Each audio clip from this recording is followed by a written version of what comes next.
Halo Ngominers, apa kabar? Kita kembali berjumpa di Ngomin. Kawan-kawan tenang, ini aku nggak lagi nyetir, ini masih di parkiran. Siap-siap mau berangkat, mau jemput istri di Unbi namanya. Oke, nah aku ada beberapa update soal Inter, terutama soal Hakan. Tapi ada update yang menarik soal pemain incaran Inter berikutnya. Oke, mic-nya oke.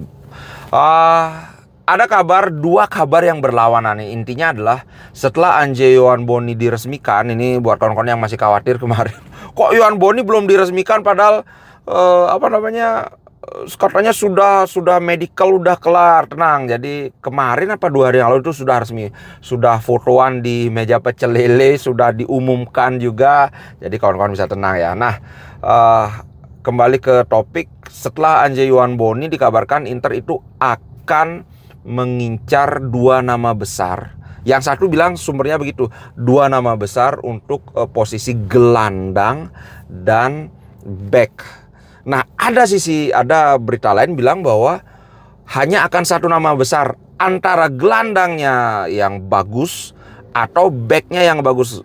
Kalau katakanlah misalnya kita beli Ederson sekarang kencang banget ini rumornya. Kalau kita deal Ederson, maka backnya itu akan dapat yang biasa-biasa saja. Kalau backnya kita dealnya si Connie De Winter misalnya, maka gelandangnya itu akan yang biasa-biasa aja. Nah, entah yang mana nanti yang akan didealkan, kita lihat aja nanti. Itu soal pembelian ya. Masalahnya sekarang aku mau bahas Ederson lagi dikit. Ederson ini banyak sekali simpang siur. Ada berita bilang bahwa Atalanta bersedia menjual 40-50 juta. Ada sumber lain bilang katanya Atalanta mematok harga 70. Tapi yang jelas dari Inter itu belum ada penawaran resmi. Nah, kalau bagiku sih Ederson itu 40-50 itu sudah agak mahal. Jangan salah, Ederson ini bagus banget. Bagiku kalau musim lalu Ederson salah satu gelandang yang performanya terbaik lah di Serie A. Apalagi ini sesuai dengan keinginan Kivu yang katanya ingin profil gelandang yang lebih fisik. Jadi lebih murni lah. Kalau Hakan itu kan kayak hybrid lah ya.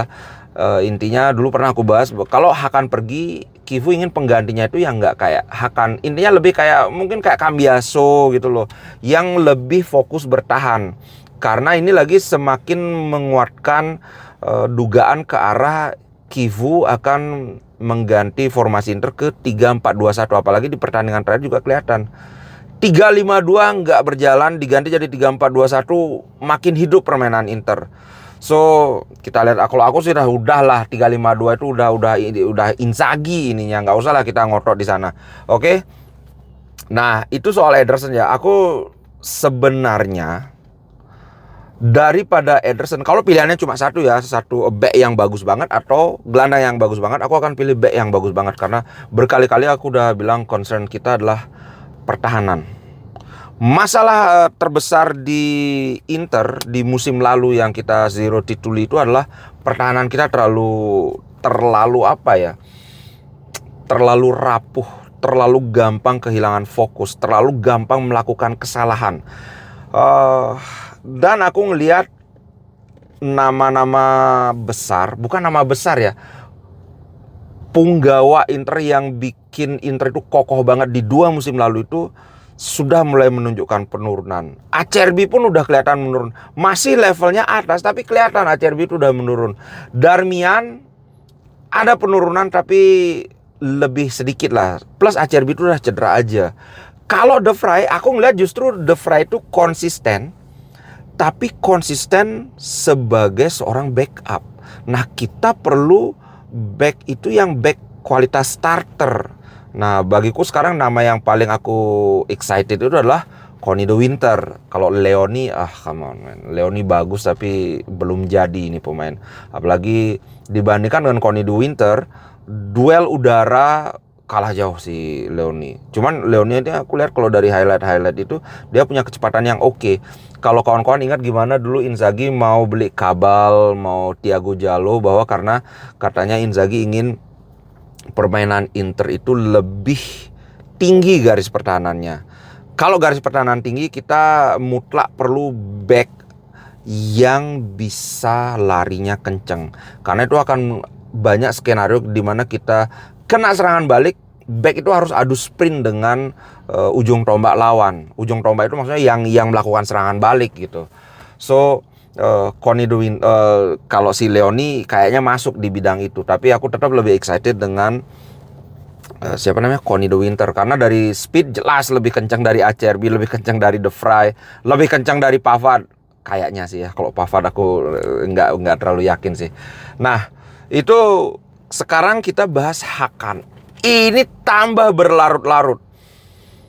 Lagi-lagi kabar dari Italia dengan kabar dari Turki itu beda banget. Dari Turki ada media namanya Fanatik, pakai K ya, bukan pakai C, Fanatik itu melaporkan bahwa Hakan itu telah menolak pinangan dari Arab dan juga dari Premier League. Aku lupa, ada satu klub Premier League yang dikabarkan tertarik selain MU. Apa itu aku lupa.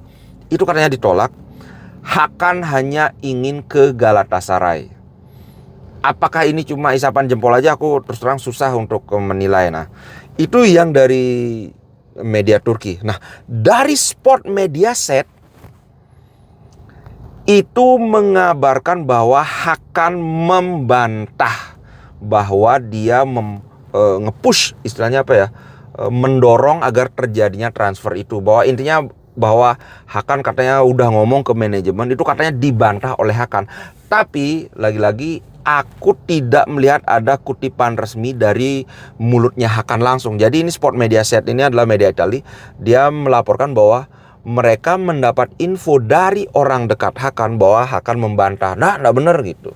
Tapi kutipan langsungnya nggak ada. Nah, di sisi lain, Galatasaray menunjukkan kurang ajar mereka dengan memberi tawaran 17 juta.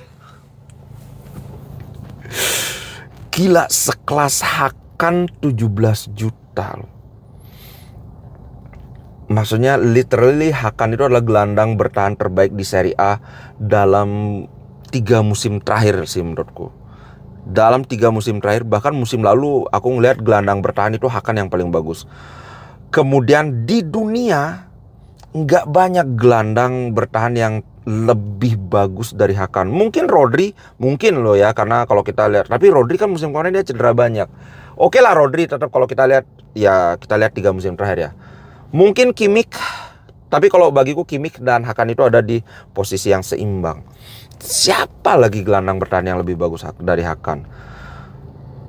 Oke lah umurnya 31, tapi Hakan itu adalah tipe pemain yang nggak niko-niko, bukan tukang dugem, nggak kayak Ronaldinho. Aku yakin Hakan itu dalam 2 atau 3 musim itu dia akan masih bermain di level atas. Apalagi kalau mainnya di Liga Turki.